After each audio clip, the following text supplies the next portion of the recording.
anak Sultan Mekah, menjadi prajurit Allah. Inilah kisah Mus'ab bin Umair.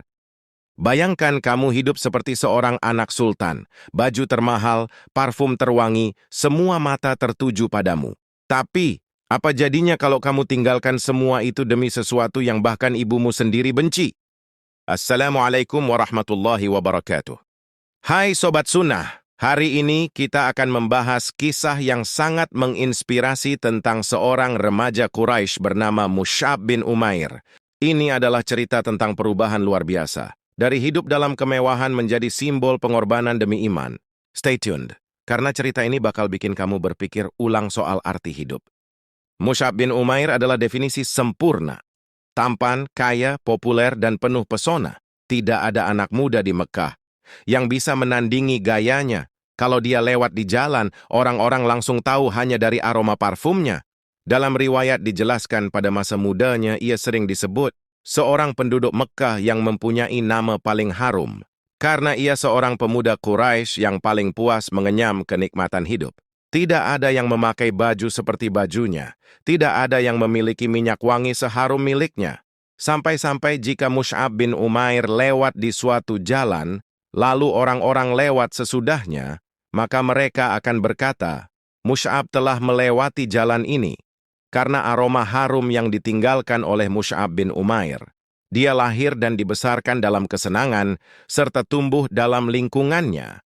Mungkin tidak seorang pun di antara anak-anak muda Mekah yang beruntung dimanjakan oleh kedua orang tuanya sedemikian rupa sebagaimana Mus'ab bin Umair. Tapi ada satu hal yang tidak dimilikinya, yaitu kebenaran sejati. Suatu saat, Mus'ab mendengar tentang Nabi Muhammad SAW yang mulai menjadi perhatian bagi penduduk Mekah, bahwa Nabi Muhammad SAW menyatakan dirinya telah diutus oleh Allah sebagai pembawa berita gembira dan pemberi peringatan, sebagai penyeru yang mengajak umat beribadah kepada Allah yang Maha Esa. Saat Mus'ab mendengar bahwa Rasulullah SAW bersama pengikutnya mengadakan pertemuan di suatu tempat yang jauh dari gangguan dan ancaman orang-orang Quraisy.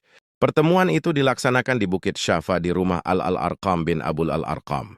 Di tempat itulah Rasulullah SAW bertemu dengan para sahabatnya untuk membacakan ayat-ayat Al-Quran kepada mereka dan salat bersama mereka.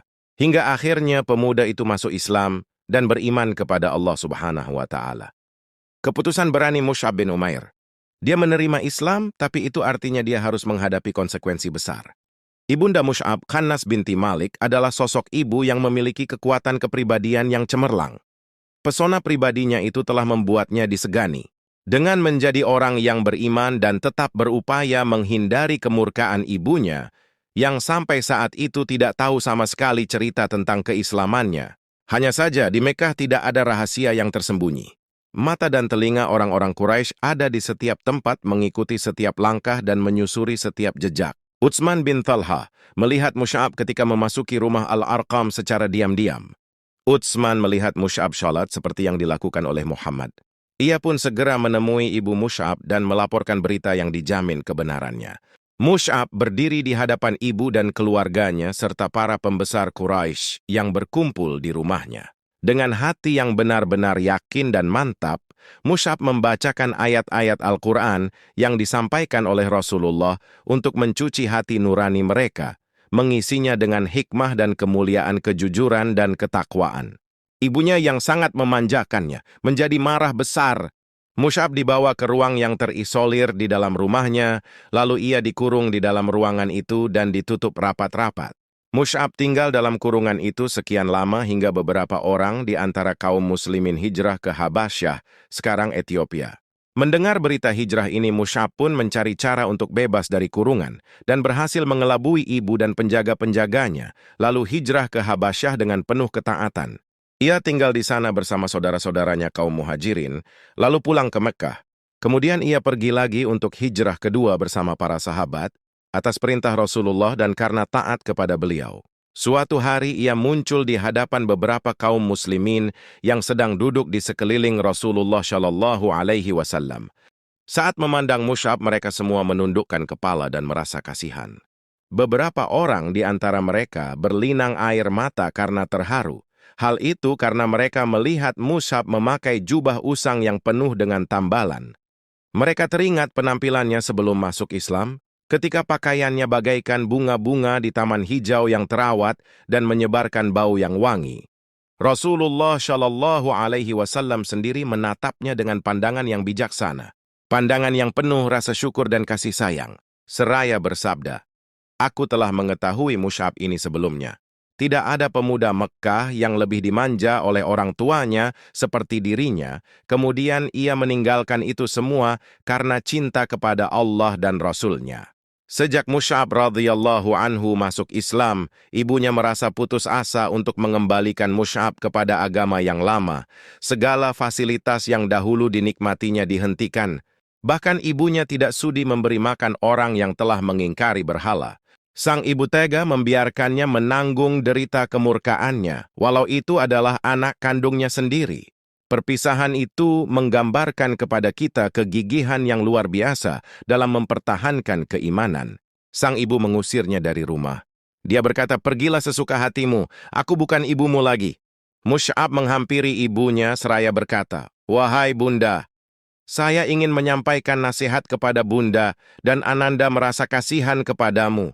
Saksikanlah bahwa tiada ilah yang berhak disembah selain Allah dan Muhammad adalah hamba dan utusannya." Ibunya menjawab dengan penuh emosi dan kesal, "Demi bintang, sekali-kali aku takkan masuk ke dalam agamamu itu. Otakku bisa jadi rusak dan akalku akan melemah."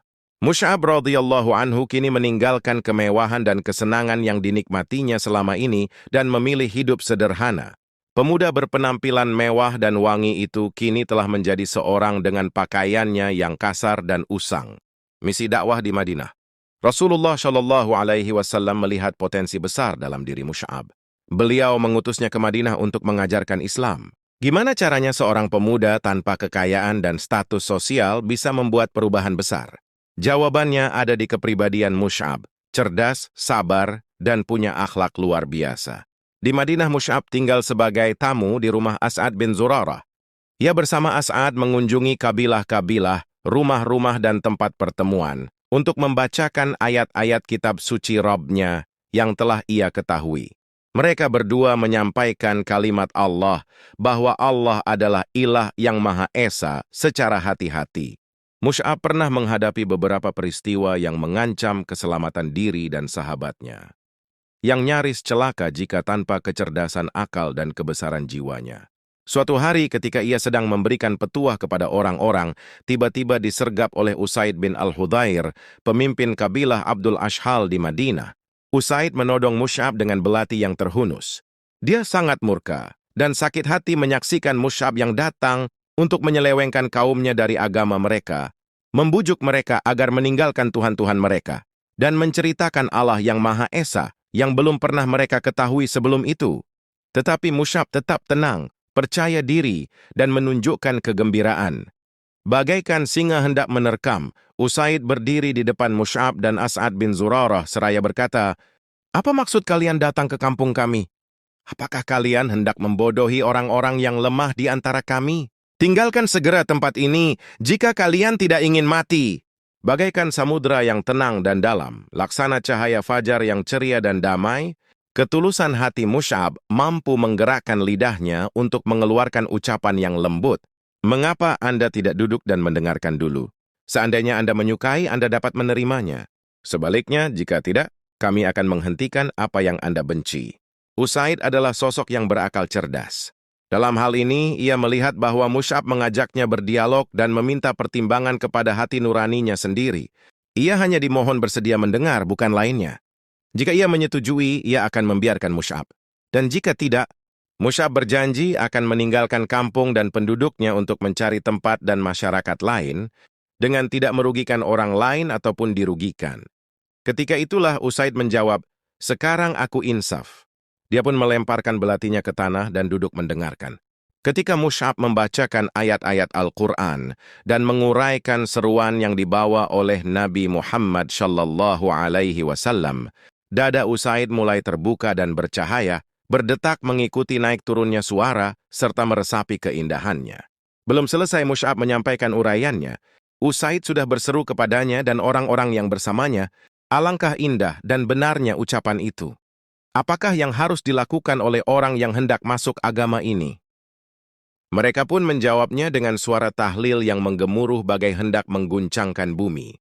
Kemudian Mus'ab berkata kepada Usaid, hendaklah ia menyucikan badan dan pakaiannya, serta bersaksi bahwa tiada ilah yang berhak diibadahi selain Allah Subhanahu wa Ta'ala.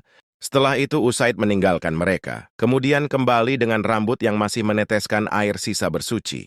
Ia berdiri sambil menyatakan pengakuannya bahwa tiada ilah yang berhak diibadahi selain Allah dan bahwa Muhammad itu utusan Allah.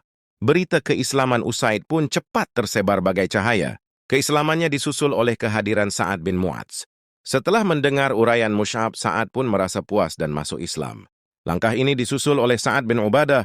Dengan keislaman mereka bertiga, maka selesailah sudah persoalan dengan berbagai suku di Madinah. Warga Madinah saling berdatangan dan bertanya-tanya antara sesama mereka, jika Usaid bin Al-Hudhair, Sa'ad bin Ubadah, dan Sa'ad bin Mu'adz telah masuk Islam, apalagi yang kita tunggu? Ayolah kita pergi kepada Mus'ab dan beriman bersamanya. Kata orang, kebenaran itu terpancar dari celah-celah giginya. Demikianlah duta pertama Rasulullah Shallallahu Alaihi Wasallam yang telah mencapai hasil gemilang. Keberhasilan yang memang wajar dan pantas diraih oleh Mus'ab radhiyallahu anhu. Pada saat awal tiba di Madinah, yang menganut agama Islam di sana hanya 12 orang yang telah berbaiat di Bukit Aqabah. Tetapi, beberapa bulan kemudian, banyak orang bersedia memenuhi panggilan Allah dan Rasul-Nya. Pada musim haji berikutnya setelah tahun perjanjian Aqabah, kaum muslimin Madinah mengirim utusan yang mewakili mereka menemui Nabi. Jumlah mereka adalah 70 mukmin laki-laki dan perempuan. Mereka berangkat dipimpin oleh guru mereka, yang tidak lain adalah orang yang diutus oleh Nabi kepada mereka, yaitu Mus'ab radhiyallahu anhu. Hari berganti hari dan tahun demi tahun terus berjalan hingga tiba waktu Rasulullah bersama para sahabat beliau hijrah ke Madinah. Dan hasilnya luar biasa. Berkat Mus'ab, banyak tokoh besar Madinah masuk Islam, termasuk Usaid bin Hudhair dan Sa'ad bin Mu'adz. Madinah akhirnya menjadi pusat Islam. Pengorbanan di Perang Uhud. Kisah Mus'ab tidak hanya berhenti di situ. Dia menjadi pembawa panji bendera di Perang Uhud, sebuah posisi yang sangat berbahaya, ketika peperangan berkobar dan berkecamuk dengan sengitnya. Namun, sayang, pasukan pemanah melanggar perintah Rasulullah. Mereka meninggalkan posisinya di puncak bukit setelah melihat orang-orang musyrik mundur dan menderita kekalahan. Perbuatan mereka itu secepatnya mengubah suasana, hingga kemenangan kaum muslimin beralih menjadi kekalahan. Pasukan kaum muslimin dikagetkan oleh serangan balik pasukan berkuda Quraisy yang mendatangi mereka dari belakang bukit. Kaum muslimin diserang saat dalam keadaan lengah. Ketika musuh melihat barisan kaum muslimin porak-poranda, mereka pun mengalihkan serangan ke arah Rasulullah untuk membunuh beliau. Mus'ab bin Umair menyadari ancaman yang berbahaya tersebut. Dia pun mengangkat panji perang setinggi-tingginya dan bagaikan raungan singa ia bertakbir sekeras-kerasnya. Ia berjalan ke depan, melompat, mengelak, dan berputar lalu menerkam. Ia memfokuskan semua upaya untuk menarik perhatian musuh kepadanya dan melupakan Rasulullah. Dia bertahan sendirian, bagai satu pasukan. Walaupun seorang diri, Mus'ab radhiyallahu anhu bertempur laksana pasukan tentara besar. Sebelah tangannya memegang bendera bagaikan tameng kesaktian, sedangkan yang sebelah lagi menebaskan pedang dengan matanya yang tajam. Tetapi musuh kian bertambah banyak, mereka hendak menyeberang dengan menginjak-injak tubuhnya untuk mencapai posisi Rasulullah. Sebagaimana dikisahkan oleh Ibnu Sa'ad menuturkan, Ibrahim bin Muhammad bin Shurahbil al-Abdari menceritakan kepada kami dari ayahnya yang berkata, Mus'ab bin Umair adalah pembawa bendera di Perang Uhud. Ketika barisan kaum muslimin kocar-kacir, Mus'ab tetap bertahan pada posisinya. Ibnu Qami'ah datang berkuda, lalu menebas tangan kanannya hingga putus. Mus'ab mengucapkan, Muhammad itu tiada lain hanyalah seorang utusan yang sebelumnya telah didahului oleh beberapa utusan. Kini ia memegang bendera dengan tangan kirinya sambil membungkuk melindunginya. Musuh pun menebas tangan kirinya itu hingga putus pula. Mus'ab membungkuk ke arah bendera, lalu dengan kedua pangkal lengan, ia mendekap bendera ke dada sambil mengucapkan, Muhammad itu tiada lain hanyalah seorang utusan dan sebelumnya telah didahului oleh beberapa utusan. Musuh menyerangnya kembali dengan tombak dan menusukkannya hingga patah. Mus'ab akhirnya gugur dan bendera perang pun jatuh. Mus'ab gugur dan panji perang jatuh. Ia gugur sebagai bintang dan mahkota para syuhada. Hal itu dialaminya setelah mengarungi kancah pengorbanan dan keimanan dengan keberanian yang luar biasa. Saat itu Mus'ab yakin bahwa sekiranya ia gugur, tentu jalan para pembunuh akan terbuka lebar menuju Rasulullah tanpa ada pembela yang akan melindungi beliau. Karena cintanya yang tiada terbatas kepada Rasulullah dan cemas memikirkan nasib beliau bila seandainya ia gugur, maka setiap sabetan pedang menebas tangannya, ia mengucapkan, Muhammad itu tiada lain hanyalah seorang utusan, dan sebelumnya telah didahului oleh beberapa utusan. Kalimat yang kemudian dikukuhkan sebagai wahyu ini selalu diulang dan dibaca sampai selesai, hingga akhirnya menjadi ayat Al-Quran dalam surat Ali Imran ayat 144. Setelah pertempuran sengit itu selesai, jasad pahlawan ulung yang syahid itu ditemukan dalam keadaan terbaring dengan wajah menelungkup ke tanah digenangi oleh darahnya yang mulia. Tubuh yang telah kaku itu seolah-olah masih khawatir bila menyaksikan Rasulullah ditimpa bencana, sehingga wajahnya disembunyikan agar tidak melihat peristiwa yang sangat tidak ia inginkan itu. Atau mungkin juga ia merasa malu karena telah gugur sebelum hatinya tentram oleh kepastian akan keselamatan Rasulullah, sebelum ia selesai menunaikan tugasnya dalam membela dan mempertahankan Rasulullah Shallallahu Alaihi Wasallam. Rasulullah bersama para sahabat meninjau medan pertempuran untuk menyampaikan kata perpisahan kepada para syuhada. Khabbab bin Al-Arat menuturkan, kami hijrah bersama Rasulullah dengan mengharap ridha Allah, maka Allah memberikan balasan kepada kami. Di antara kami ada yang meninggal dan belum mendapatkan balasan di dunia, sedikit pun, di antaranya adalah Mus'ab bin Umair yang gugur pada perang Uhud. Kami tidak mendapatkan sesuatu untuk mengafaninya kecuali sepotong kain.